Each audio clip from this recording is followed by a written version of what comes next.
We're ready and we're live. We're live. And we're ready. And this will actually go up. I have started uploading these to YouTube after the fact, so you can go somewhere else, Matt D, to watch these at least after the fact. Nope, he's just not allowed to. You have to go get a Facebook account, mister. If Facebook, so last week Matt D sent in a voice message and he said Facebook is the McDonald's of the internet. What's YouTube? Burger King. Burger King, maybe. Yeah, maybe. But anyway. Hi. Now I'm curious which is, like, or maybe Taco Bell, but YouTube first. Oh, YouTube first is like, is there like a Burger King or McDonald's fast food? Like, did they ever try to like do a fancy version of that where it's like they think they're better than they are? That's YouTube first. It's like this cheap, no frills. Anybody can go and eat their place. And then they're like, oh, but we also have these fancy offerings. That's YouTube first. It's like, nobody wants that. It's still just YouTube. I'm not paying a premium for YouTube. No, that's ridiculous. I mean, hi, YouTube. Hi, we're glad to be here. All right. So real quick, here's what's on the agenda. We're going to react to some news because there's some news. And also I figured, whatever, laid back, kick back, chill out. We're talk about a little bit of what we've been watching. And then if people join us later with what they've been watching, we'd love to discuss that too. I'm always open for hearing what people are into. And then criticizing them. And then, right. Oh, I'm such a jerk. And then criticizing them. Well, mainly if it's Paul. Is Paul in the chat yet? Nope, not yet. He watches bad stuff. He doesn't just watch bad stuff. He watches good stuff too. Yeah. Like one thing that Paul watches that's real good is Randy's new Twitch stream. Oh yeah, Paul. You know what? I take it all back. Paul watches the best stuff because he is my most reliable viewer when I'm doing gameplays. Yeah, so I started doing Skyrim streams. The first couple were on Facebook Live and they looked horrible, so I was like, I'm gonna try Twitch out. Dude, I watched that replay that you guys watched a good chunk of that the other day. That's unwatchable, man. The lag was horrible. I that's sitting in our YouTube account unpublished. I'm like, I can't publish that. I'm actually going to redo. I started it yesterday. I did like a 15-minute stream yesterday. I'm going to do a new stream and just redo that day. Be like, nah, go back to old save, redo it. I changed it's my fault, but I changed the OBS settings. So hopefully future streams will look a little better. Oh, it was on OBS's side, huh? Yeah. Basically it's hard to tell, but like, I had the bit rate set too high. So basically, I think what was happening is I was trying to shoot too much information faster than my fairly slow internet connection could handle, which you think wouldn't be an issue, but it is. Or maybe I just don't know how things work, and then people are like, of course that's an issue. Sorry, I'm just sharing links like I usually do. And everything's situated. No Savannah tonight yet. She didn't do her usual. She didn't message. Check in. Yeah. Someone check on Savannah because I want to make sure she's all right. Right. Well, now that you mention it, she was supposed to get a hold of me. Oh, yeah, let's do it. No, I don't know. Now Melanie's legitimately worried. No, Savannah is a friend in real life, so like yeah, she's more than a friend. She's like your sister. She's like my sister. She is. Yeah. Oops, I'm so sorry. It's okay. I'm gonna go ahead and mute you. Or did you answer it? No, I'm not going to answer it. Okay. All right. That's good. I just need to do one more share and I'll be done. All right. Looks like we got a couple of viewers slowly trickling in. Oh, yeah. Hey, here we go. What's up, everybody? I'll go ahead and repeat it. Oh, one less person. What's up, person? Actually, that might have been me navigating away. Oh. Well, let's start with, I guess, what we've been watching, because there hasn't been a whole ton, but there's been a little bit. And Melanie and I watched a couple of things just last night and today that I want to mention. But Jesse, you said you started a show that I'm excited that you're watching. Yeah. I legitimately just started last night. I started watching Ozark. Is it Ozark or Ozarks? I think it's just Ozark. That's what I thought too. Just like a single Ozark. Yeah. Hello, Andrew. Andrew. Hey, we should promote Andrew real quick. He is now a YouTube partner, which is super rad because he has worked his tail off for the better part of a couple years now to make that happen. And they don't make it easy. Super duper exciting. So you guys should check out Andrew's Clay Creations and more on YouTube. I have. And we interviewed him last year. So I mean, my sister watched too, and she loved it. Good. But she got too many crap stories, so. Sorry. Sorry. I was just gonna say I just seen an upload of his that I haven't watched yet, but I seen the thumbnail and I made a mental note. I want to watch it. It was maybe it's not new, but it was a Garbage Pail Kid Funko Pop style character out of Warbler. Yeah. I want to watch that. Oh, he says he even dodged that Kappa bullet, which is true. That's true. I'm curious about how that works. I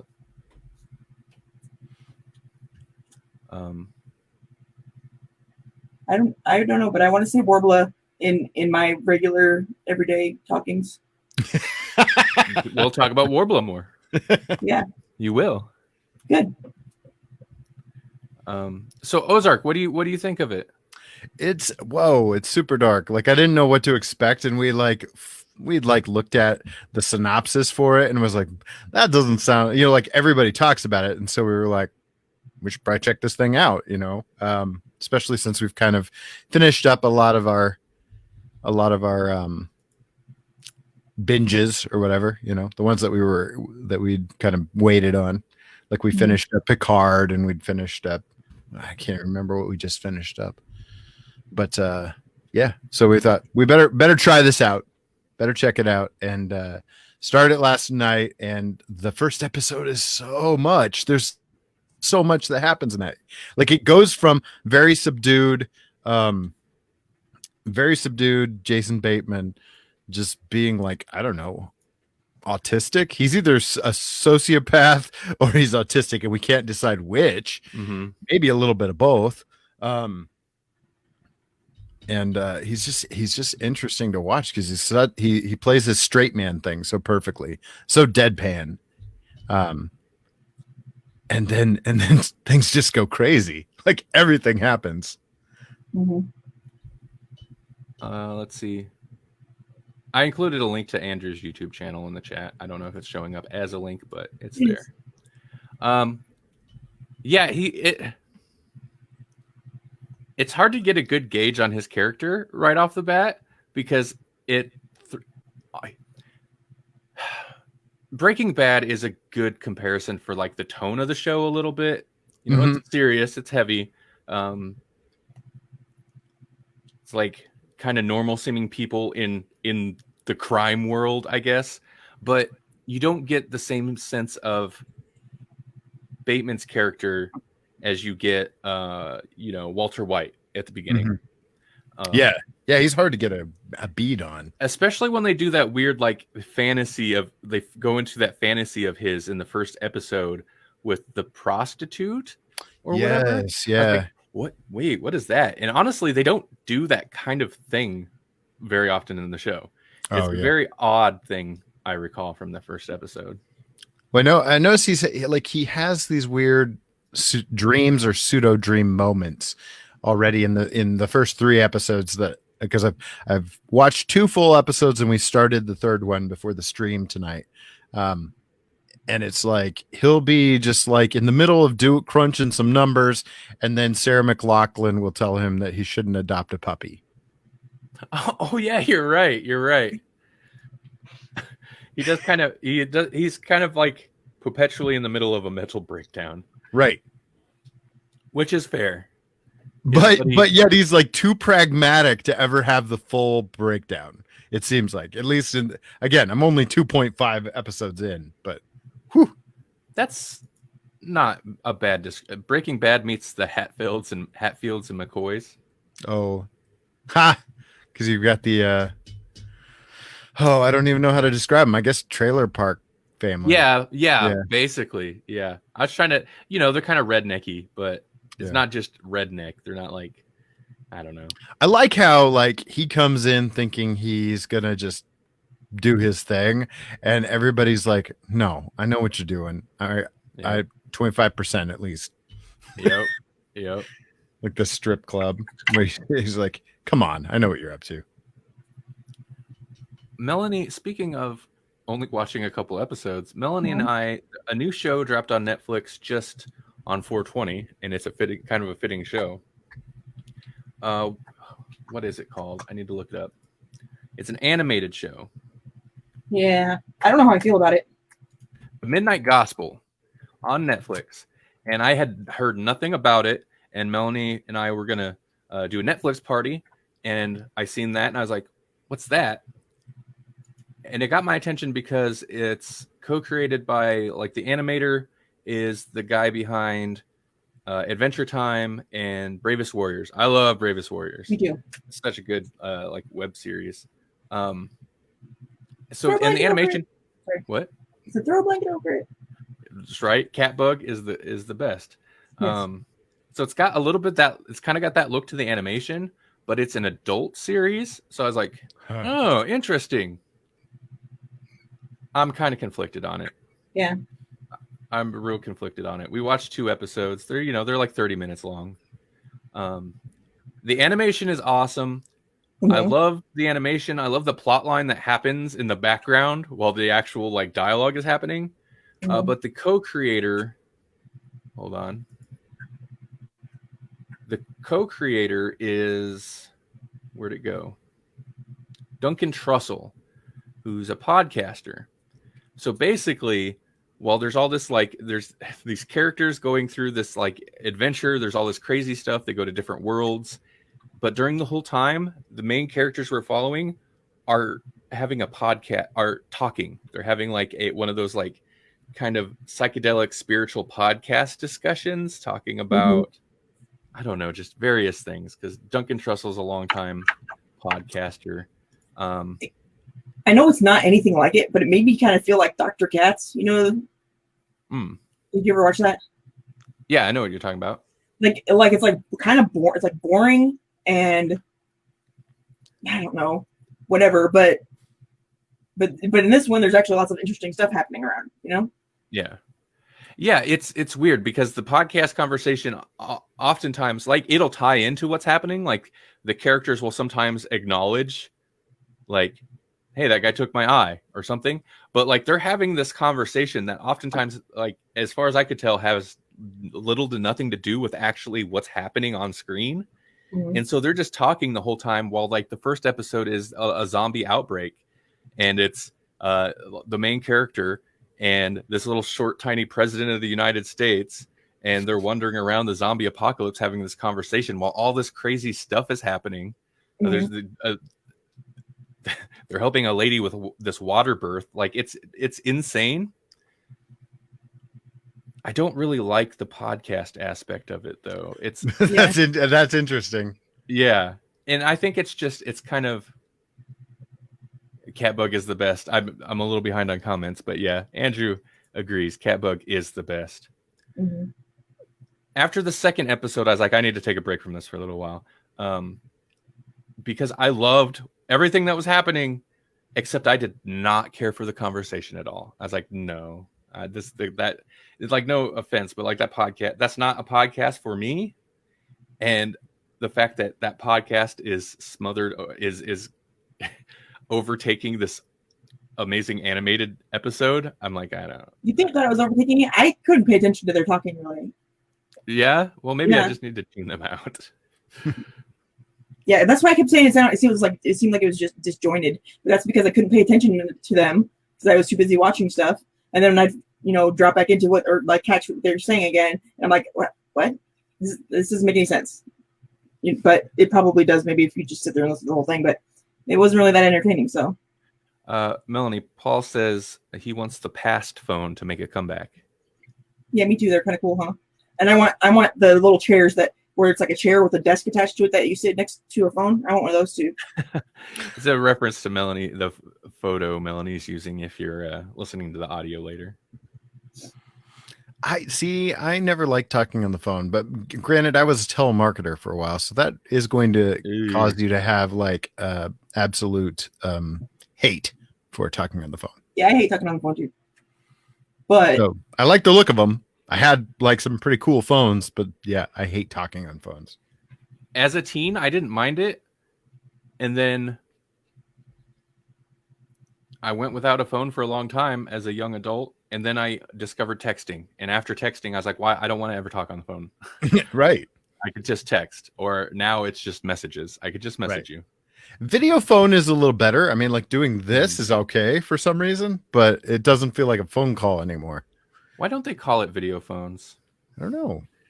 Video chat. It needs to be video. Call phone. it video chat for some reason. It'll feel sense. Retro-futuristic to me.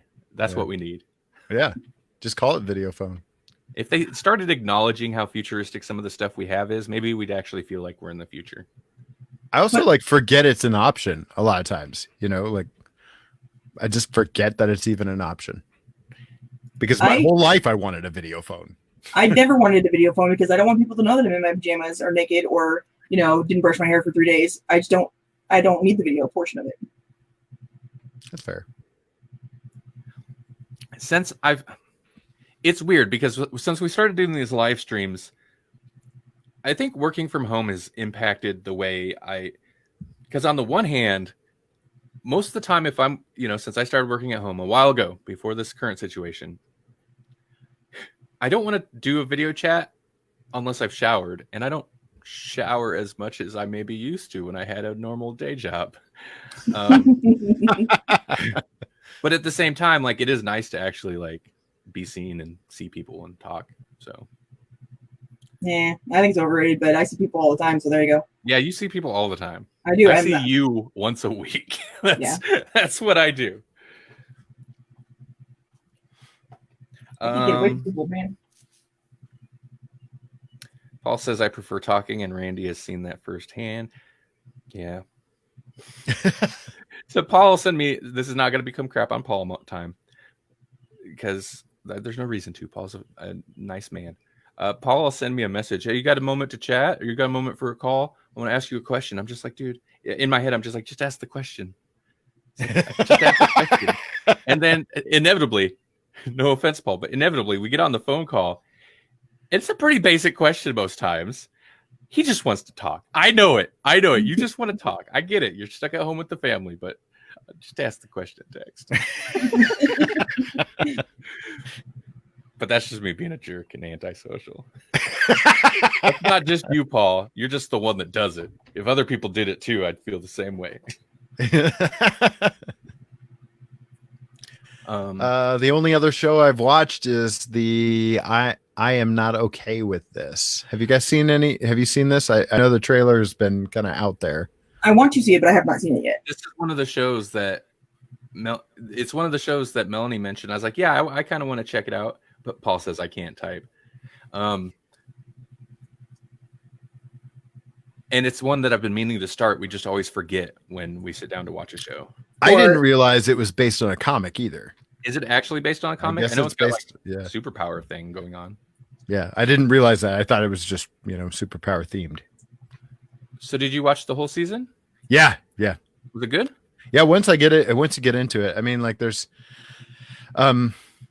I don't know how much to say about it because like some of it is not really a surprise, but it's like, oh, this isn't really a superhero story. This is more of this story, But at the same time, like there are some bizarre superhero elements, and it ends on a weird cliffhanger that is delving more into this mysterious metahuman superpower thing.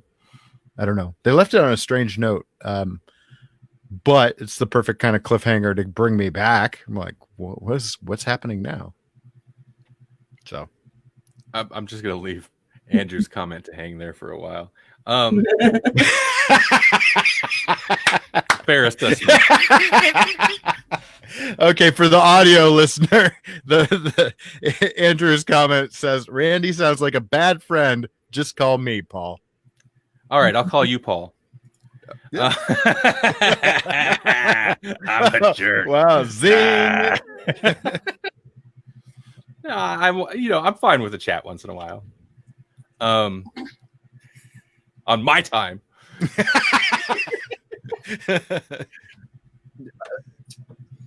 What would you say is the like way off on that show between like maybe I don't know, is it like heavy teen drama or coming of age story versus superhero aspect, or I mean oftentimes they're kind of interweaved, I guess. I would say it's more that, but like so for the superhero part, what's interesting about it is that it really delves into how dangerous it would be if you were like an X-Man and discovering your power all at once and you don't know what you're doing. Like it's legit terrifying when she manifests her powers and doesn't know what she's doing and almost kills people, you know? So that's one. I guess a lot of them are like that way, where they don't get their powers until puberty kicks in, basically. Right. Mm-hmm. It's usually a kind of is it allegory for puberty?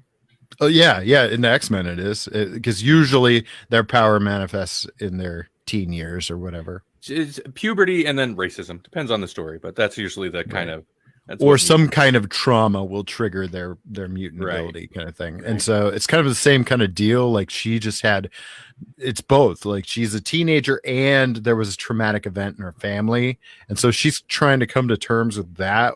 So she's already kind of a weird kid to start with. And then she's got superpowers on top of it. And she's trying to figure out who she is as a person at the same time. And it's just not going well. But it's super captivating. We blew through it once we started. So I mean, I would recommend it. Well, Melanie and I will have to start that. We've been watching the 3rd season of Babylon Berlin.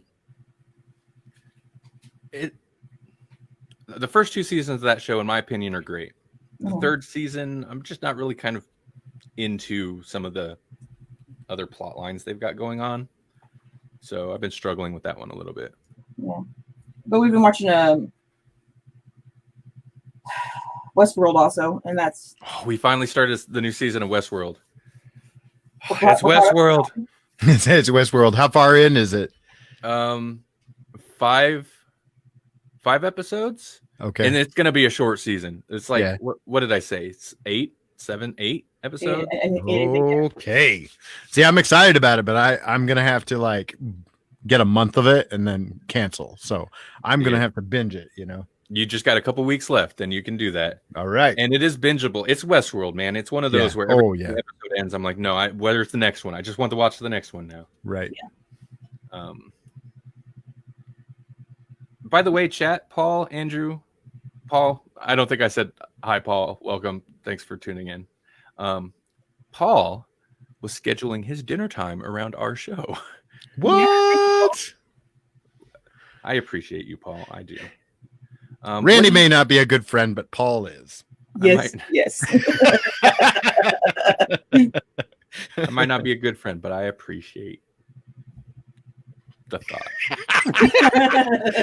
It's too you know what? Maybe I don't know what it says about me that it's too fun and easy to slip into that persona. If this is all just an act, I'm just playing it up. I'm really not like this at all. What have you guys been watching, by the way, Paul and Andrew, and if anybody else is watching?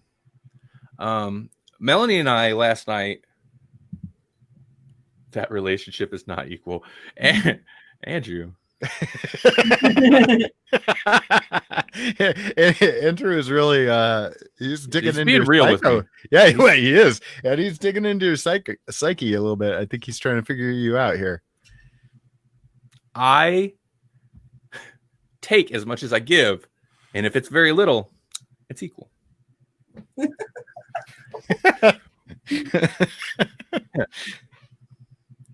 It's Good to Be the King. Is that a show? It's a song, I know.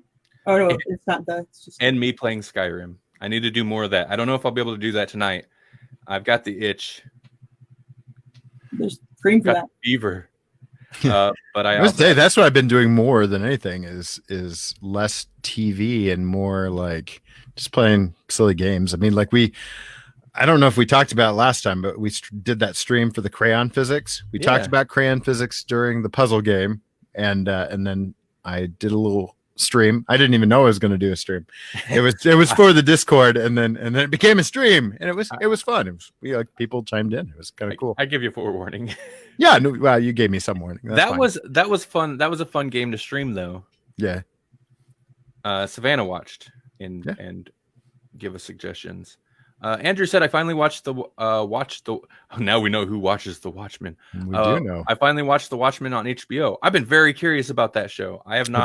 I've heard good things, and since you are watching Westworld, you might need to put that on your watch list." Paul says Mel Brooks gets me through lately. I know there's a character named Lube Man, and that's all I need to know. Because, come on. Lube Man. What's up, Jasper? Thanks for tuning in. What have you been watching, Jasper? Let's see. Paul, I liked it. Andrew, I really liked it. Paul, out of curiosity, what's your favorite Mel Brooks movies? It's going to be Spaceballs, isn't it? It's fine. I won't say anything. People love Spaceballs. I just never. That's one of the Mel Brooks movies I don't. Oh, porn. Okay, that's one of the Mel Brooks movies I don't understand. I mean, there's a lot of them though. I mean, like Blazing Saddles too is a huge one. Like that's usually the other one that people reference, and I have a love-hate relationship with that movie. Like, not your thing? I don't know. Like I like what he was doing with it. I liked it when I was younger, and now that I've come back and rewatched it, I was like, ooh, these jokes. Yeah, it's so not cool. That movie would not be made now. No, by any stretch of the imagination. But I do like Blazing Saddles. Young Frankenstein is my favorite, though. That'll be. Oh yeah, there you go. Always there you go. History of the World, Young Frankenstein, Blazing Saddles. History of the World. I think I've only seen that one maybe once. Well, yeah, this is a long one. And it's a bit more of like a skit type thing, right? Like it's sections. Yeah, it's broken down. Yeah. It's kind of like a Monty Python type of treatment, like the meaning of life, but longer. Mm-hmm. That didn't show up. What? The thing that I was trying to show you a GIF, but it didn't work. Well, maybe it pulls up on Facebook correctly. Oh, Jasper says I've been watching Tiger King and current news stories. I don't know which one is a Netflix or real. Wait. Netflix actually is a little less bizarre right now, even with the Tiger King.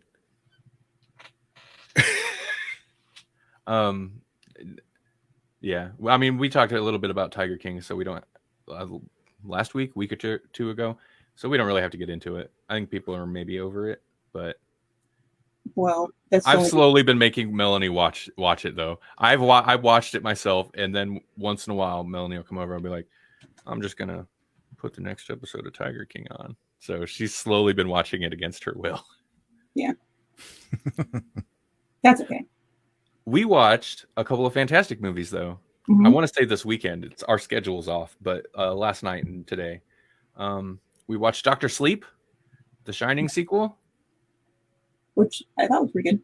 I loved it. I thought it was awesome. I mean, it's not perfect. There's things that bug me, but for the most part, I was so into it. Ewan McGregor pretty solid. Oh yeah, he's pretty good. I mean, usually even in Harley Quinn, Birds of Prey, I was like, I actually like him. I even remember commenting at one point. I don't remember what it was that he was expressing. But I'm like, oh man, it's so blah blah blah, and I'm like, oh yeah, he must be a really good actor because I totally got all of that from like just this one facial expression, you know? You know, Yeah. you're right. You did on just a subtle thing that you're like, oh, he must have been feeling this. And then, yeah. Yeah. And then it hit you that he's like, oh, he's a good actor, huh? No, yeah, he's pretty good in it. Mhm. I liked it. Yeah, it's a pretty long movie. Yeah. And for the most part, I was okay with it. Like at one point we paused it and it was we'd been watching for a long time and it was like dead in the center. It's like 2.5 hours. Dead in the center. And Melanie's like, how can there be more after this? I was like, I don't know, but man, I keep going. Keep going. Does it tie in pretty well with The Shining as it like the Kubrick? I would Shining. say I appreciated it, but one of the things that like I feel like it tied in too well. I feel like it takes some of the fan wank a little too far, which is weird because normally I'm into that. That's kind of the cheesy element, but then again, like also, you know, I loved it because it is totally, even though I know it's based on the book and Stephen King didn't like the Shining, the Kubrick version of the Shining and all this and that, like it's a direct sequel to the Shining movie. They cast a lady that kind of looks like, is it Shelley Long, whoever, as the mother. They cast a lady that looks like her, and she does an impression because she's doing the voice. Daddy! Oh god! They cast, it's Elliot from E.T., but they made him up to kind of look like, I don't want to get into spoilers, but no, there are characters that are either in flashback or, you know, not really spoiler, ghost form in this one. And they definitely tried to cast actors that looked kind of like who they were in the Kubrick version. And then there is quite a bit where it goes back to the hotel, and it is spot on. Like they straight up recreated some of the shots. No furries though. I didn't see the furries. No. That when I was little, I think that was the most disturbing thing to me. Like, what are those people doing in those costumes? But I thought it was good. I think for the most part, what I liked, and I've never read. I knew nothing about the Stephen King book, Dr. Sleep. But what I appreciated about the story is that I kind of expected if ever there was going to be like a sequel to the Kubrick Shining, that it would just focus on the hotel. And I was like, that's not really the interesting way to go about it. The more interesting way would be to focus on the Shining and like kind of develop that world. And that's what that story does. There's basically, they're not vampires, but there's basically like a group of people that sustain themselves off shining power of people, so they're basically like the Shining vampires. And interesting. I wonder if that ties into the Dark Tower stuff. I bet it does, especially in the book. I'm sure it does, because I watched some, I don't know, one of those Watch Mojo videos or whatever about things you might have missed in Dr. Sleep, and half of that list was like references in the movie to stuff from the Dark Tower series. Oh, right. Because now everything ties back into the Dark Tower. Yeah. I mean, like things did before, but it was almost more like the Dark Tower tied into them kind of thing. Like, but now it's more like the other way around. Jasper said, I've been watching Wentworth, which is like the English Orange is the New Black. Way more entertaining. Interesting. Well, I never watched the regular Orange is the New Black, so I think I watched like an episode. It just didn't really grab me. Holly watches it, and so I'll like catch bits of it, and it goes all over the place. So, I mean, I can see why people like it. You think it's drama? Is it? Yeah. Maybe is it what? A chick flick? Sort of, but I don't know. It's intense. it's no Grey's Anatomy, I'll tell you that. I didn't watch it either. Oh, and Jasper's also been watching the new Harley Quinn cartoon. I've heard that's good too. And then what was the anyway, Dr. Sleep, I recommend it. I'm critically it did well. I think it did not do well commercially. I think it bombed, which is very unfortunate because you know, the director's Mike Flanagan. We praise that guy all the time. And he did a pretty good job. And I thought the movie was pretty good, so it bums me out a little bit that it didn't do better. Not that we need like a sequel to it or anything, but real quick, he even, and this is something that, so I only know this because Randy commented on it because I don't notice this kind of stuff, but he even did a lot of shots when they did the Shining portion. He did a lot of shots the same way that they were done in the original Shining. There were a few, like, there's several direct shots, like pretty well created well recreated shots. Paul's also working on a. That's bad. That's a bad joke. It's not. I laughed at it anyways. Well, it's a Jesse. That's a Jesse joke. What does that mean? Yeah, Jesse joke. His spy novel, because now everybody wonders because it's got to be good, right? If it's a Jesse joke, his spy novel is called Agent Orange is the New Black. Oh, he says he's not joking. Oh, really? Well, you should be. That's a catchy title. Today, I mean, of course, I would appreciate it. Do you think they could get sued for that if it's not like related to the show? No, because he's referencing. Well, he's Orange is. He's referencing two things. It's wordplay. I mean, it's a joke. And if you can't, I don't think you can say Orange is the New Black is like taken because something is the new black has been a saying for so long. They can't just take it over and appropriate it. Something is the new black is the new black. Right. Exactly. Jasper says Jesse jokes. How I have missed them. Right. You just need to tune into a live stream. You could hear Jesse jokes like 2 or 3 times a week. Yeah, that's true. You were on. I seen you with Eddie last night again. I seen you with Eddie last night. yeah. I was on a make Eternia great again thing. Yeah. I've been doing a lot more of those with them. And we were reading a mini comic. Yeah. And there was recently on Covert Nerd. I think I mentioned that last week. Where we were talking about bonkers He-Man characters.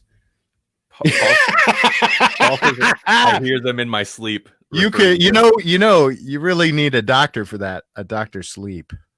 Oh. If you had The Shining, what would you call it? Because the Simpsons called it The Shinning, and Sabrina calls it The Cunning, and in Doctor Sleep they call it a couple things: the Steam, just magic. So the punning. The punning. That's. I don't know. The sleeping. Sleeping. There's a good chance, Paul, if you're hearing Jesse jokes in your sleep, Jesse's in your room. or you left your phone on and you have too many podcasts to download. That's maybe more plausible. And then today we watched.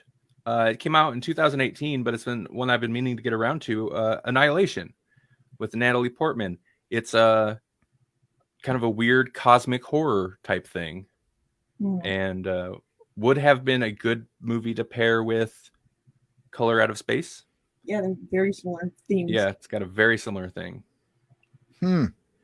So don't watch it during a pandemic, is what you're saying. I'm not sure though. It's a little bit different because they're not. Because Color Out of Space, it's like they're kind of confined to the house, more or less, their property. This one's a little bit different. Yeah. They're the infection. No, I'm just kidding. Oh, Jasper asks, I want to watch the train to Busan on Shudder. I didn't know that was on Shudder. For some reason, I was thinking that was a Netflix exclusive. Any good? Yeah, watch that. That's good. It's Korean. It's a Korean zombie movie. So It's got that kind of Korean cinema has an interesting flair where tonally it's like it'll be all over the place a little bit. Is this the one that's like a Korean cowboy zombie movie? No, not really. It's basically like better than World War Z, but it's totally World War Z style zombies where they will just CGI zombie body wave coming at you. They're more like a hive mind than a. Yeah, it's a fast, super fast zombies crawling over each other. It makes you very anxious. I mean, not that zombie movies don't anyway, but this one's especially so. I think because there's so many people.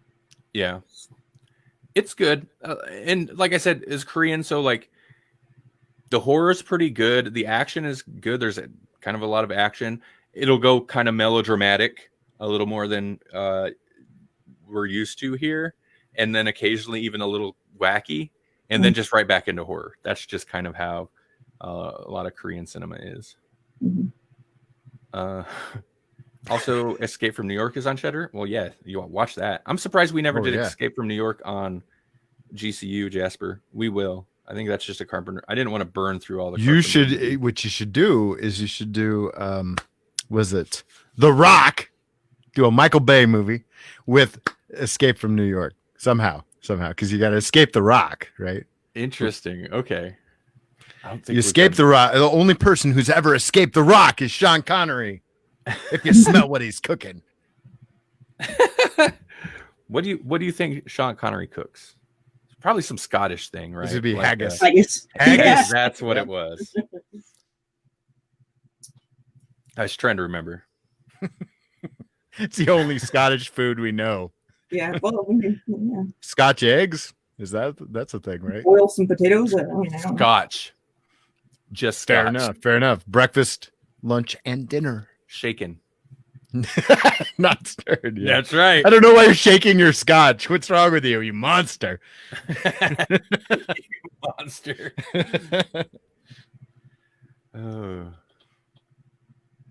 Oh man. Okay, so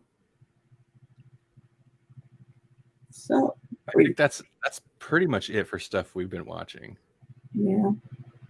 News? Yeah, let's react to some news. I have some news stories. So let's start here. Okay.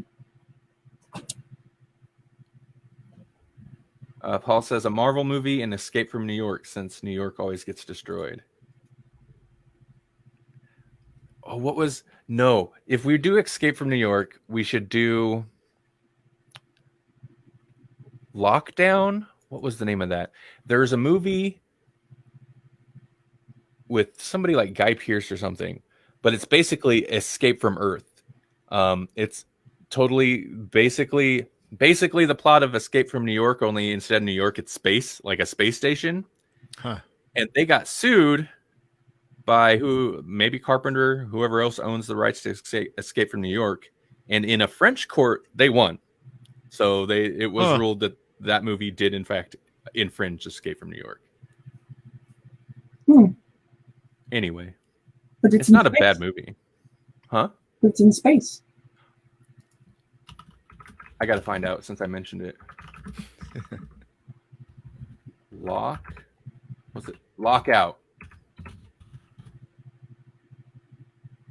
Guy Pearce. Yeah. I think it was Guy Pearce. It was definitely, for whatever reason, Guy Pearce and Val Kilmer in my mind can be interchanged, even though they're not. They're not at all. Well, in my mind. No. And Lockout was, I think, maybe produced by Luc Besson. So it's not like just some. Yeah, French court finds that Luc Besson's Lockout copied Escape from New York. Who was in that? Maybe it wasn't. Maybe it was like one of those things where like he watched it once and then he was trying to come up with something and he really thought that he came up with that on his own because he forgot he even watched that movie. So that's a thing that happens. Yeah, Guy Pearce and Maggie Grace. But he's got to rescue. He's offered a pardon if he would rescue the president's daughter. In Escape from New York, it's the president. And her face. It's a little suspect. Because like it's different enough to where like, I don't know, that's kind of a basic idea or like a basic premise. I'm a little surprised they won. Well, French people are weird. That's why all their movies are so strange. Because they're like, oh, I can't do anything like people have done before because I'll get sued. All right, well, let's get to, I guess, more current news. First up. Now, I have not seen this first movie yet. This is another one, somewhat newer movie that's been on my list, but Scary Stories to Tell in the Dark sequel is a go. So there will be a sequel to Scary Stories to Tell in the Dark. And Good. I don't know how to pronounce it. Andre Overdahl, whoever directed the first one, will be returning to direct the second one. Cool. Yeah, I haven't seen the first one, but I've read the books and they're great. So I'm guessing that movie's probably are too. Yeah, what's the general consensus on this? I don't know, really. I know people were excited because, yeah, I mean, the books are awesome. But, you know, whatever. It made over 106 million worldwide, so. That doesn't seem like a lot. No, but it's also probably not the kind of movie that they poured a ton of money into. Right. On a $28 million budget. So, yeah. Well, 500 million profits. Okay. They must. I know they poured some into the marketing on this, though. Paul sounds excited for the sequel. Jasper says Shudder also added all the Friday the 13th movies. Watch, Jasper. You owe it to us to watch them all. Watch them at all. We need to do like a Jasper journal. It'll be like a he's trapped in quarantine, and you do a daily update on and talk about the Friday the 13th movies you watched. I mean, I'm in for this. I don't think that's good for him, like mentally. After watching Color Out of Space, I don't recommend watching a bunch of horror. Well, he's not quarantined on a lake cabin, so I think he's okay. That's maybe true. Just don't go to Manhattan or Vancouver, which I think is where that most of that movie actually takes place. Actually, I have a question for Jasper too, because I read somewhere that zoos were having a really hard time with the quarantine thing because, you know, they still have to feed all the animals and come up with money for it. But if they're not making money, it's an issue. So are they doing okay down at our zoo? That's a good question. And I will give him a moment to answer. And while he's typing that in or whatever, let's go to the next story. This is a short one because I don't really watch this show, but people do. Parks and Recreation. You know, Parks and Rec, people like that show. Yeah. It's returning for a one-night scripted reunion special on NBC, according to IndieWire.com. Wow. We got that before a Friends reunion or all the other shows. I'm amazed they've never done a Friends reunion. But some of them were on so many drugs they don't even remember it. So, you know. And the other ones probably went on to actually demand. Well, they were getting paid good money for TV actors. I remember that being a big thing back in the day. But some of them went on to have, you know, fairly prominent film careers. So they probably demanded too much money. Yeah. But yeah, it'll feature original cast members and will air 8:30 p.m. Eastern Pacific time. What day? So is this...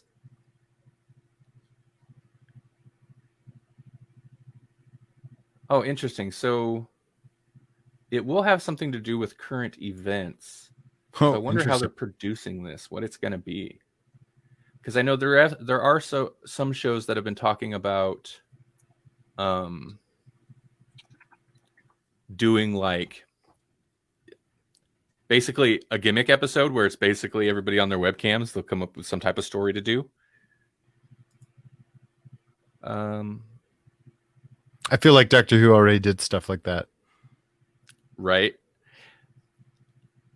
We're going to have one of those episodes like they had on, what is it, Futurama, where they're like, Simpsons did it. But now it's going to have to be like, Doctor Who did it. Yeah.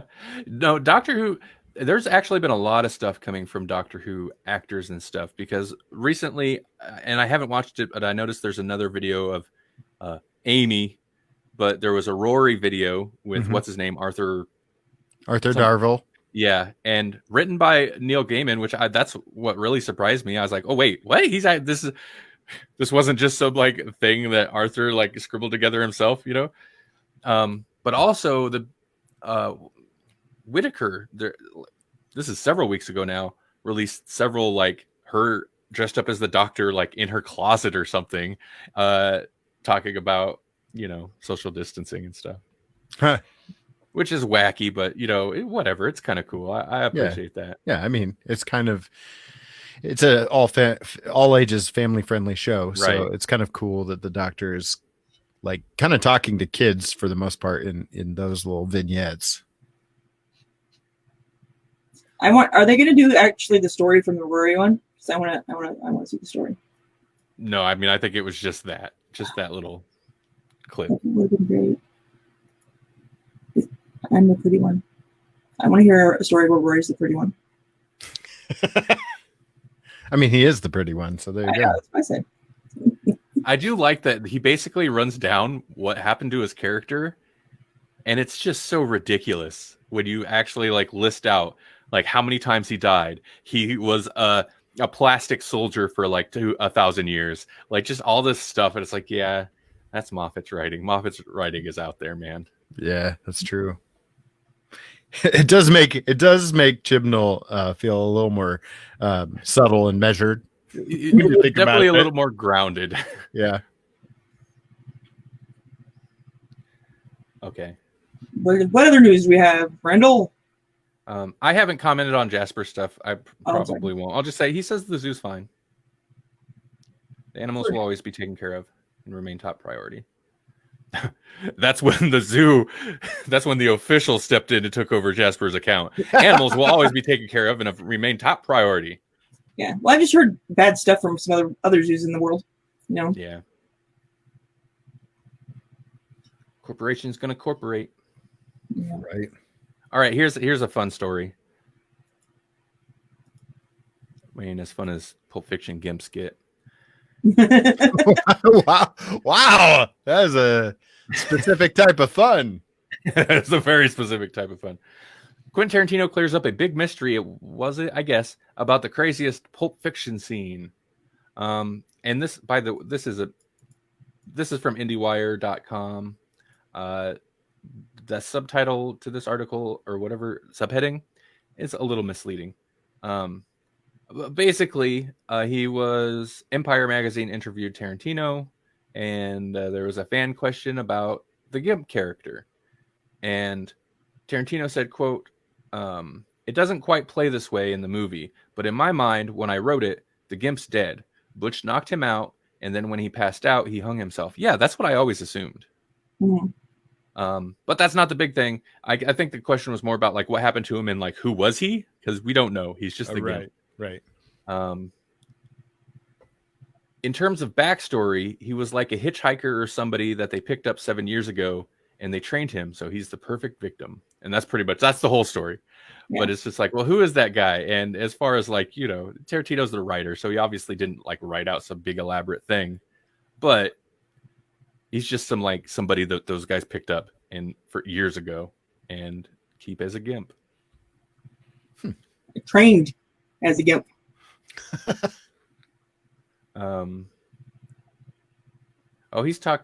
Okay. Anyway, yeah, trained as a Gimp. You know, is maybe not training. Sounds like maybe less the Gimp's choice. Yeah. Here, watch this training video. Oh, I wonder what that training video is like. Exactly. Tarantino, don't produce that. It's all feet. It's all feet. Right. All right, up next.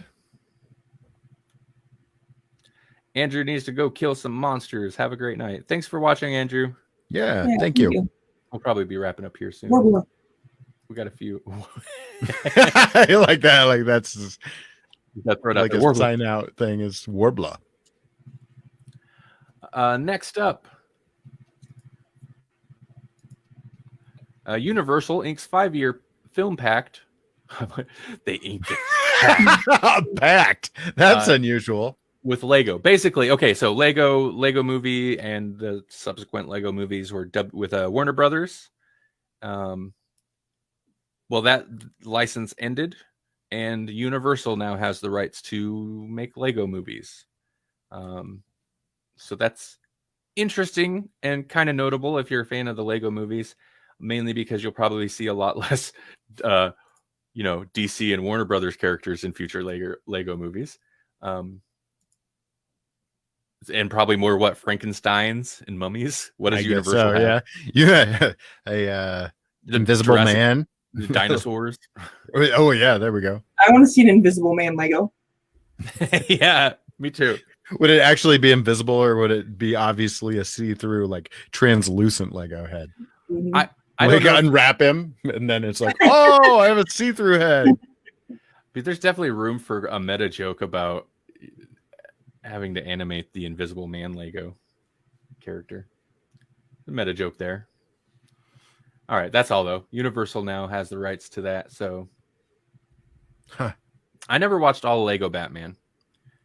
Oh, I liked Lego Batman. I liked the first Lego movie was all right, and Lego Batman, but I wasn't interested in enough to follow up and actually watch the sequel. So I have no idea if Lego 2 is any good, because I kind of felt like I got it with Lego 1. Mm-hmm. Yeah, that was kind of my thing too. I think that was everybody's things. It kind of became diminishing returns. Okay, here's a quick one. Warner Brothers, because we were just talking about them, brass reaffirm commitment to theatrical movies. So this is from HollywoodReporter.com, and basically, as opposed to what kind of movies? Basically, releasing movies in theaters.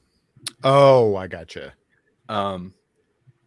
Studio chief Ann Sarnoff and her boss, Warner Media chief John Starkey, issued statements late Wednesday clarifying comments made to investors. So basically... Sorry, that's not Starkey, that's Stanky. You gotta get it right. Oh, you're right. I'm sorry, Mr. Stanky. I'll never get do that stanky leg. John The name's John Stanky. Get it right. That's a good correction. Thank you. So they said, quote, "We are committed to and are excited about," and this was where I first seen this article. This is as far back to the sources I could find. Oh, I guess maybe not. Maybe Hollywood. No, yeah, this is Hollywood Reporter. Was about Christopher Nolan's new movie, Tenet, which was scheduled to hit theaters in July. And so we are committed to and are excited about releasing Tenet in theaters this summer or whenever theaters reopen. We remain supportive of the theatrical experience and our exhibition partners, and are confident that our tentpole titles, including Tenet and Wonder Woman 1984, are exactly the type of films that will have people eager to return to the theaters, end quote. So as it is, Tenet, which is, when did it say? July, it doesn't say here, does it? It's like July 17th or something. They haven't pushed that back. They're like, well, if the theaters are open, that's when it's coming out. Huh. And that's pretty much it. But it was like, I'm sorry. You know what would be good during this time period? If there were lots of drive-thrus that people could go to and still stay in their cars and separated, but go and watch movies at the theater. Mm-hmm. Or not drive-through movies, yeah. Yeah. Or drive-in, I meant, yeah. Yeah. Drive-through movie. No, a really fast movie there. I wish there were more, because I have heard that there are drive-ins that are still open, because it's like the only theaters that you can go and be socially separated from people, or be whatever, physically separated. Yeah.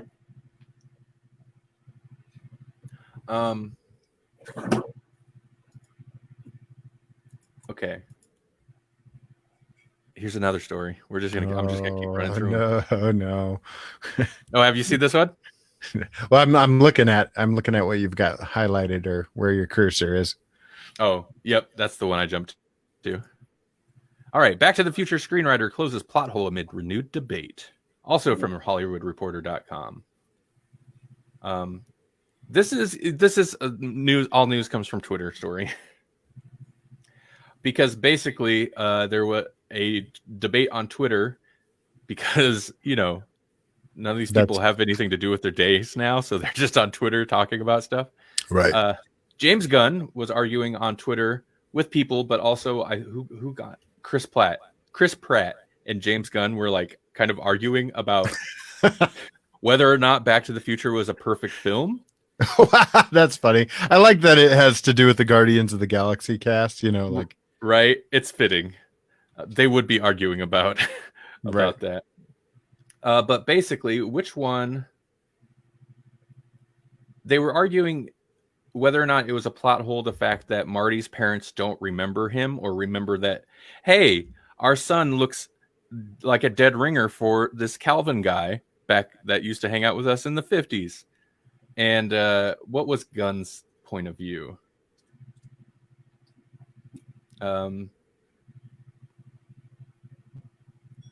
Gunn said, a perfect film can be different from a favorite film or a great film. A perfect film is something that sings from the start to finish with no obvious mistakes, whether they be aesthetic or structural. There are no logical lapses. So I'm thinking he's arguing that because of why the parents don't remember him is a plot hole, and hence it might be a favorite film or a great film, but it's not a perfect film.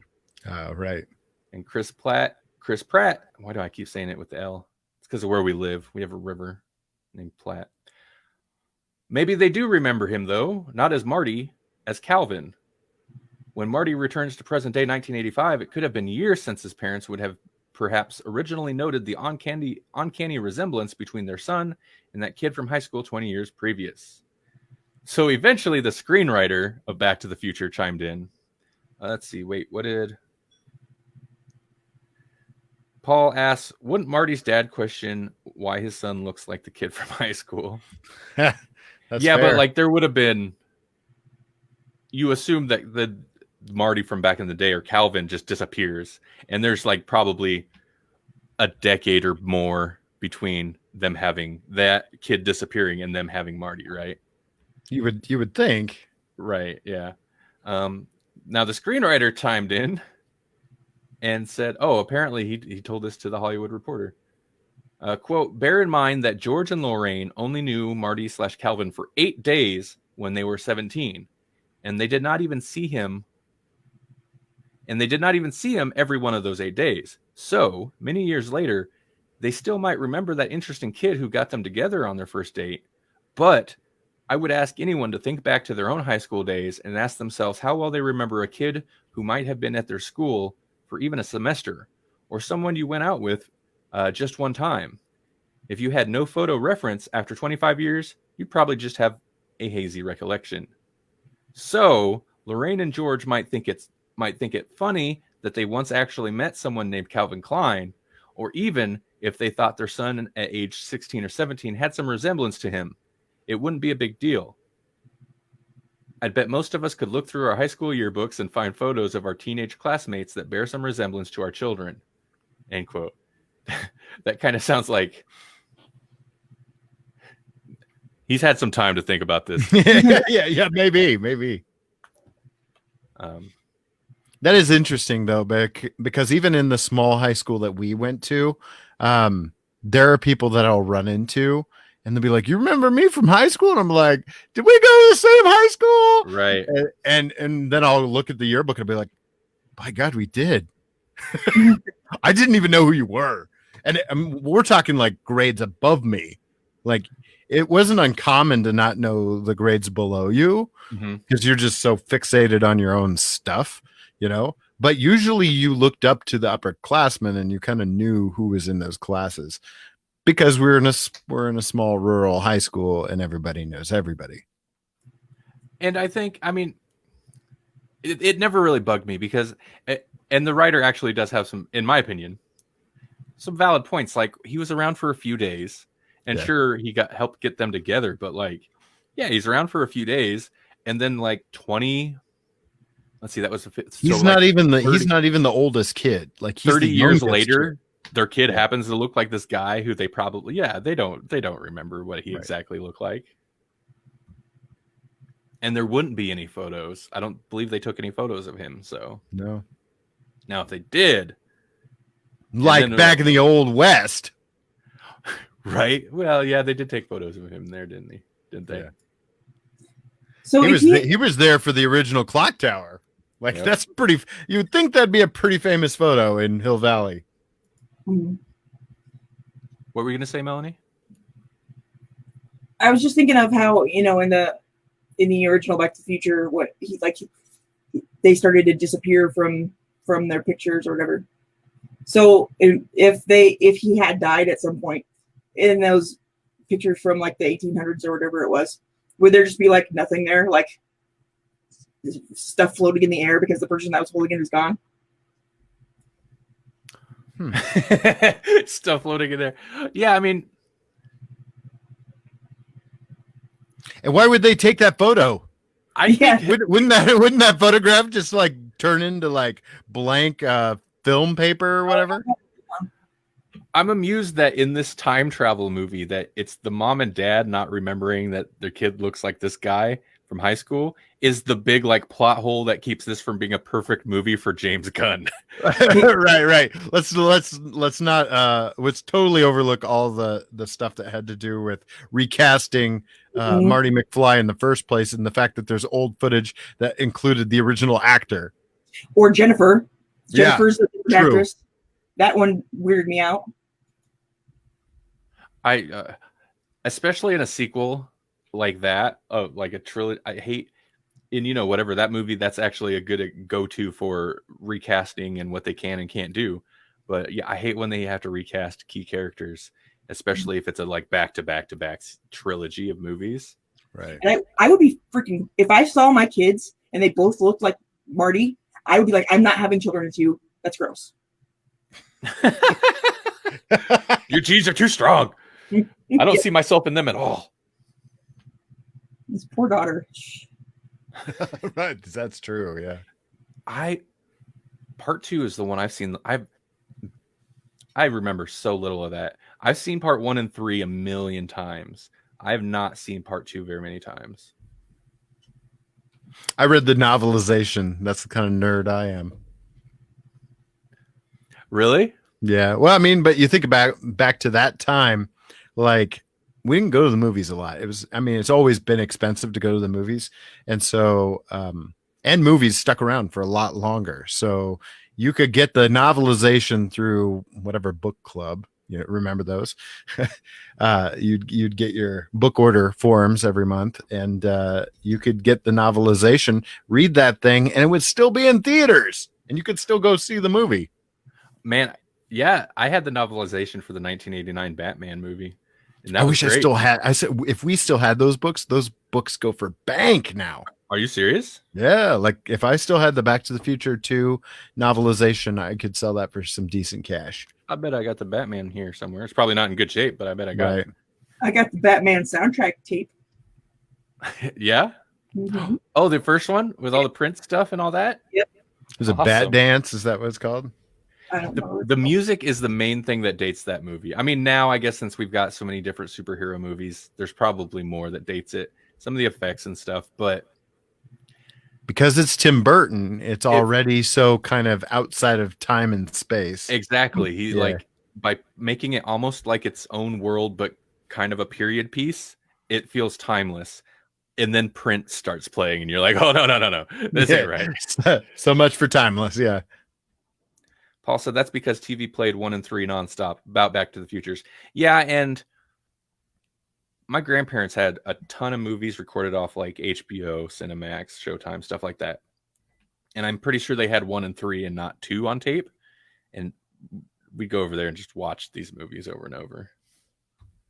I have just one more story, and this is actually more of a podcast story, but it kind of ties into something we've talked about quite a bit, a couple times.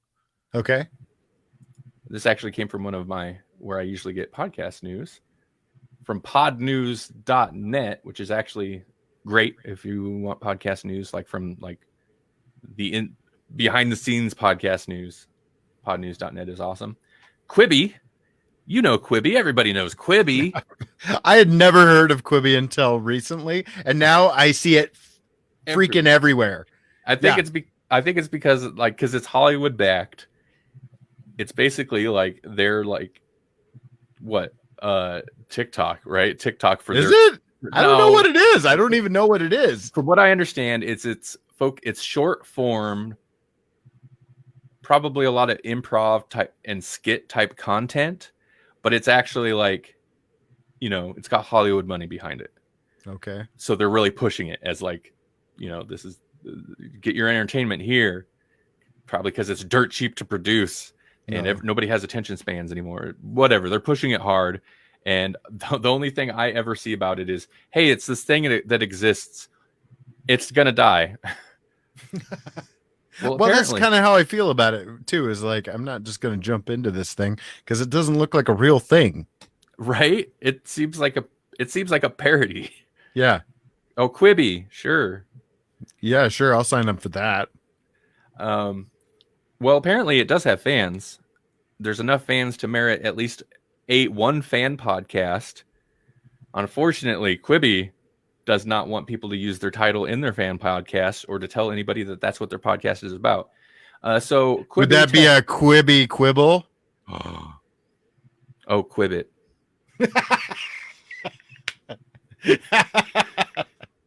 That's what it says on the screen, folks. If you can't see the screen, it says Quibbit. Basically, there was a fan podcast, and I'm assuming I don't know what it was. Hold on. Oh, hold on. Let's go to the source. Sure, steal my data. Whatever.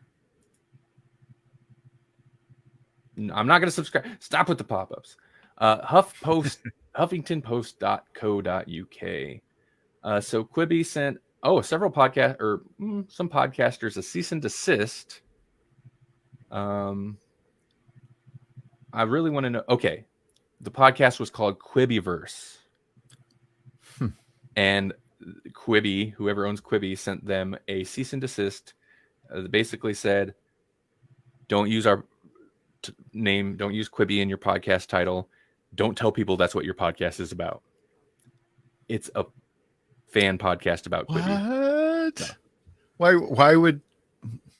That's brand recognition, and they're like, don't. That's actually, Paul, that's pretty good. The trouble with Quibbles. Nah. That's good and nerdy. I appreciate that.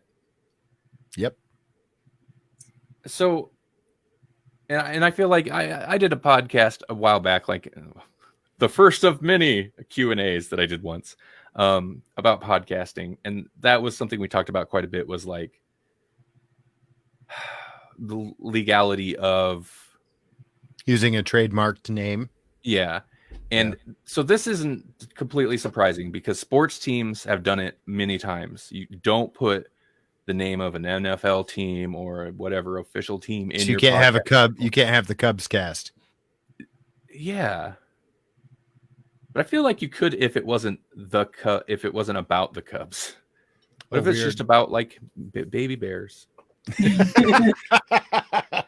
But anyway, yeah. So like this isn't totally new, but it's like, I guess Quibiverse, I mean, what's their concern? And actually like going so far as to be like, you can't use our title in your podcast. Okay. I guess I kind of get it. I think like there's a show, there's a Netflix, and there's a couple podcasts, entertainment type podcasts I've noticed that recently changed from like, I think there was the IMDb countdown, something podcast, and they recently changed it and removed IMDb. So I'm wondering if they got contacted. Yeah, probably. But then to also be able to also say like, you can't say that your podcast is about this. That seems weird. That's weird. Well, maybe the guy that's running the podcast is like some, Kentucky hillbilly inbred weirdo, and they're like, I don't want people hearing him like twanging and thinking that, associating that with their product or something. Maybe it's something like that. What was it? A couple podcasts you said? There's lots of people in Kentucky. No, I'm just kidding. Well, you're right. I shouldn't be so quick to jump to conclusions about how many podcasts are in Kentucky. So the podcast is by Ron Desendorf and Daniel Gibson. And basically, according to them, quote, they were like, well, you can't use the name Quibi. You can't tell anyone that you're about Quibi. You can talk about Quibi, but no one can know through your title, and you can't have any artwork that resembles our stuff. Is what the podcasters told HuffPost. And they said they added that it felt so surreal to get a cease and desist from a $1 billion company about our fan podcast in the midst of a global health crisis. I mean, corporations going to cooperate. They don't care about that. Oh, apparently Quibi is short for Quick Bites. Oh. Okay. It's not super obvious, so. Wow. Yeah. They raised over $1 billion in venture capital from Disney, NBC Universal, Sony Pictures, Warner Media. Yeah, I mean it's a Hollywood backed thing. Anyway, yeah, it is weird to then take that. I get like you can't be the Quibi cast or you don't have Quibi in our title, but then to go further and be like you can't tell people that this is about Quibi. Huh. I would stop my Quibi fan podcast at that point. Yeah, I mean, not because I was being a Quibi fan, period. That's exactly it. Not because I was afraid of the cease and desist, because I'd be like, you know what? Not a fan. No, yeah, that would change things real quick. Yeah, I would change the podcast, but not because they told me to, because I don't want to talk about the stuff no more. So they changed the title to Streamiverse. That's fine. Yeah. Is that Yeah. Did you see Paul's comment there? New podcast, the non-affiliated with Quibi Fancast. like the podcast formerly known as the Quibi Podcast? Right. Well, currently their description is or Quibi Quitters. Current Quibi Quitters. That's right. I like that. This used to be a fan podcast about Quibi, but they sent us a deceased. They sent us a deceased. A body. A deceased cyst letter. Ew. Ooh. A cease and desist. So now we have pivoted to podcasting about streaming content. Here's our old summary. And and then it goes on about Quibi. So that's their current show description. I'm sure they'll change that eventually, but that's I don't know. It seemed crappy. But it also tied into. I know we've talked about similar things on the show before, and we talked about Quibi, but it's a weird thing. Podcasting is such a weird space, especially where the world of podcasting that we exist in, that I know, meets the more recent, broader business world of podcasting. It's such a strange space. Right. So what we exist in versus what you deal with for work. I mean, to be fair, like I'm definitely not working for any $1 billion companies that are sending cease and desist orders out to other people, but it is weird now that it does have the recognition and it does have that attention. Companies are producing content for it, and they're paying attention to other content and getting upset if they feel it infringes their stuff. I am still surprised by a lot of the podcasts that I hear going out that they have copyrighted music and stuff in it, and like they just right. Yeah, it's fine. Nothing's going to happen, and so eventually it will. I'm amazed that it hasn't so far. Right. But whatever. It's almost like that convention thing. Like the only reason that it doesn't matter yet is because it is exactly fan service kind of thing. And so is it worth their time to shut it down? Not yet. Once it is, then yeah. That's the thing that surprises me about this, though. Like, I'm sure it's a big company backing this. Throwing out a cease and desist order probably is like chump change. But like, is it worth the time and money to even mess with them? I don't know. I mean, in this case where they're using the trademark name for the name of their podcast, that becomes brand confusion. Like, is this an official podcast of Quibi? No, it's not. So of course they want you to take that down. But for them to say we're doing a thing, that has to do with Quibi, and then they're like, don't do that either. That's weird. Yeah, that extra step. because you'd want, if that's a Quibi, that is just pure free advertisement for your service. Yeah.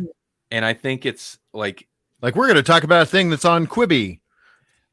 So if you want to know what we're talking about, you actually have to have Quibi. Where's that a conflict of interest for you? I don't understand. Yeah, that's definitely the area where it gets weird. Because you're right with the title, especially like you said, and now suddenly you've heard it's a thing you'd never heard of, and now it's everywhere. Like they're obviously investing a ton of money to make the name known. So I get the not wanting brand confusion, but it's like if Netflix popped on to one of our live streams and was like, "You guys just did a homework assignment that was based off of something that you could find on Netflix because you assumed that people have Netflix. Quit it." Quit it. Stop talking about Netflix. Stop talking about Netflix. We even did it on this episode. Yeah. Most of the shows I talk about are on Netflix. For real. That's what yeah. I have. Yeah. Yeah. Now, I guess if we were the Grawlix Netflix podcast or the Netflix's. Or Grawlix and Chill, even. Right? Like that. But nah, that'd be okay. They don't own that would be fine. That'd be parody and we'd be covered. And besides, that's not like an official Netflix thing. Netflix and Chill isn't official at all. Right. I'm sure. Right. Right. No. That's more of a pop culture thing than anything. Mm-hmm. It'd be funny if they embraced it like that, though. So, Paul, you better not do any wood burnings of Quibi art. Right. Paul said, "Don't make Quibi art." What is Quibi art? I guess it's just artwork that looks like their logo. That's you? Yeah.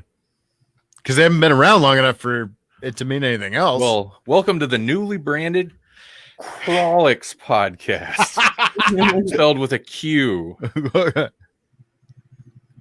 Yeah, I don't know. Was that the last news bit? Yeah. Well, can I just real quick say, people might know already, though. I want you to say this. Sam Raimi's directing the new Doctor Strange. Oh, yeah. That's something I didn't realize. Sam Raimi's the director of, was it Doctor Strange in the World of Madness or something? Yeah. Oh, it's yeah. in the Mind of Madness, I think. Oh, that's right. Yeah, I didn't realize that. I'm a little more interested. I hope they allow him to go full Raimi. Right. Yeah. To a point. I don't think Raimi allows him. I think since the tree incident in Evil Dead 1, I don't think Raimi allows him to go full Raimi anymore. But right. But yeah, some of my favorite parts in Spider-Man 2 was where he was allowed to do a little bit of. And in Spider-Man 2 specifically, I remember being so disappointed in the first Spider-Man because I'm like, you can't tell Raimi directed that. That could have been any director hack they threw at it. I mean, it wasn't badly directed, but then Spider-Man 2, you actually got the surgery scene with the chainsaw stuff. Like I was like, oh, they even did the little chainsaw with that like bone saw thing. Yeah, it's still probably my favorite Spider-Man movie. It's good. That was one of the reasons I was excited for it, because it said that it was going to be. The movie was going to be an action with lots of horror sequences, and I'm like, well, that's perfect for Raimi. Exactly, it is. That's Raimi's bread and butter. Yeah, and I didn't know if everybody knew, so I had to share the good news. When Melanie and I were chatting about this, I tried to make a bad joke. I was like, it's his evil bread and butter. This is evil bread and butter. Okay. Oh, somebody got it. It was a Dead by Dawn. Bread by Dawn. I don't know. Bread by Dawn. I had a DVD of, maybe it was Night of the Living Dead, and there've been a million, like, because it's public domain. There's been a million bootleg DVDs, but this one DVD I had, or maybe it was even on videotape, and it was on after the feature. It was Night of the Living Bread, and it was just some cheap short film somebody shot that was basically like a condensed remake of the movie in black and white, but it was bread. And it's just like somebody was obviously throwing slices of bread from off camera. Yes. I'm like, why is this here? What is this? Oh my god, that's incredible. Like, that's a bonus. Somebody took the time for that, though. That's right. That's awesome. Oh, that's when a pun goes too far. Yeah. When you're shooting, when you got somebody off the side of a camera throwing bread slices at somebody, the pun's gone too far. All right, that's all I've got, man. Yeah, me too. That went for a while. Woo! Yeah, so this is gonna end up. I'm gonna, I'll probably do this. Will probably come out. I'll hold this till Monday. This will come out Monday on the podcast feed. I'm gonna probably try to push it to the YouTube channel tomorrow. No, maybe this weekend. And yeah, so you'll be able to hear this other places.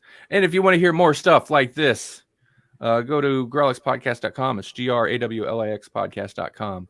I'm gonna have to watch this video back and see what my eyes do when I start pimping stuff, because I feel like they just start floating. Like I'm my mind is just vacated my body, and it's just like you're on autopilot. Yeah, you're on autopilot for that. Yeah. What happened? Hey. Nothing. Nothing to see here. We've Manchurian candidate you. Like you don't even know when you speed pimp now. We just have a key phrase. What would the key phrase be? What would you? Oh, I don't know. It would be Melanie saying, "Was that the last news item?" That would be the. By the way, if you want to hear more like this, hey Melanie. Speaking of Melanie, what should people be amazed by? Anything you heard of recently? Oh, cool. Let me think. I know it's not earlier. They changed, or they made a new form with carbon, where, because normally it's kind of it's set up in circular lattices, and they switched it now so that it's shaped like a cube, so it's going to be lighter and stronger than diamond. I mean, stronger than diamond, but like the lightest form so far of carbon that they have come up with. But they have to be able to create it more quickly and efficiently to make it commercially viable. But if they do, then that's going to be great for the space program and stuff like that, and whoever else needs super strong, super light materials. Right. Like everybody. I mean, you could make a car out of that. Yeah. So that's good. Cool. So the military will probably have it, and no one else will. Right. Yeah, exactly. That's all I can think of right now. That's where all the good stuff goes. Oh, and there's a lizard. I mean, I don't know if this is a really big thing, but there's it almost looks like a snake, but it's a lizard that they watched both lay eggs and have live birth at the same time, and that's a first. So. Oh, weird. Yeah, isn't it?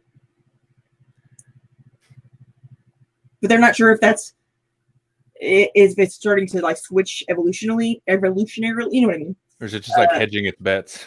Yeah. They're not sure if it's just well, let's just do it both for now, and we'll see what happens, or if it's in the process of switching from one to the other. Yeah, that's interesting. But yeah, I'm amazed. Was it pandas also are mating now in the pandemic for whatever reason, because people aren't coming to the zoo? Yeah, because who wants to get it out of a bunch of people watching you? That's too much pressure. At least that's what I read. I don't know if it's true or not, but I read something similar. Yeah. Yeah, and I've seen several articles. I don't know the validity about just pollution levels and stuff like that, and air quality improving. Well, is that oil is negative money now? So are they going to pay me to fill my tank? That's right. Oh, wait, I shouldn't, because then I'm also taking money to destroy the environment. I'm sorry, Melanie. What? There's lots of animals coming into cities now too, because there's not people around.